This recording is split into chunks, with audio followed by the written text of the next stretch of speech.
এক ব্যক্তি স্বপ্ন দেখতেছে যে একটা বাঘ তাকে পেছন থেকে দৌড়াচ্ছে, সামনে একটা কূপ, বাঘের ভয়ে সে কূপের মধ্যে লাফ দিছে, দেখে কূপের ভিতরে সাপ বসে আছে। কূপ দিয়ে পড়তে পড়তে মাঝখানে সে একটা রশি পাইছে, ওটা ধরে ফেলছে।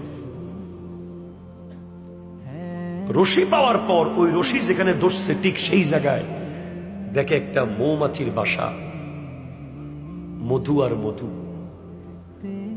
এই মধু পাইয়া সে উপরে বাঘের কথাও ভুলে গেছে, নিচে সাপের কথাও ভুলে গেছে। এটা সত্য ঘটনা। এরপরে কিছুক্ষণ পর সে দেখে যে সে সব ভুলে মধু খাওয়া শুরু করছে, রশি ধরে আছে আর মধু খাইতে আছে। ইতিমধ্যে দেখে একটা সাদা ইঁদুর আর একটা কালো ইঁদুর এসে রশি কাটা শুরু করছে। এখন যেই মাত্র রশিটা শেষ মুহূর্তে গেছে গা, এখন পড়বে, ঠিক নিচে পড়ে যাচ্ছে, তার ঘুম পেয়ে গেছে। এবার সে ইমাম গাজালির দরবারে গিয়ে বলে, হুজুর আমি এটা কি দেখলাম?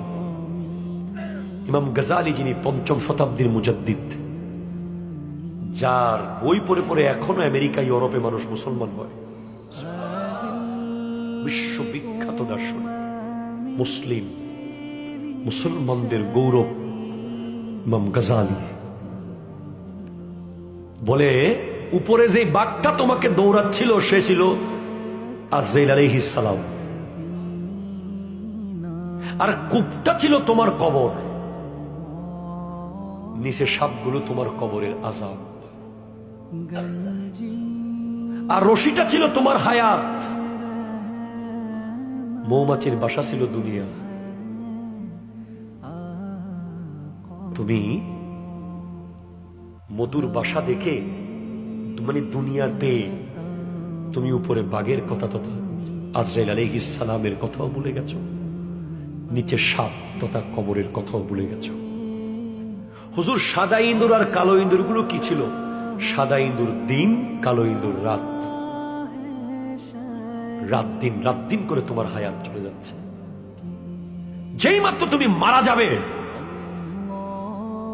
ঠিক সেই সময় তোমার স্বপ্ন ভেঙে গেছে, তুমি কবরে চলে যাচ্ছ।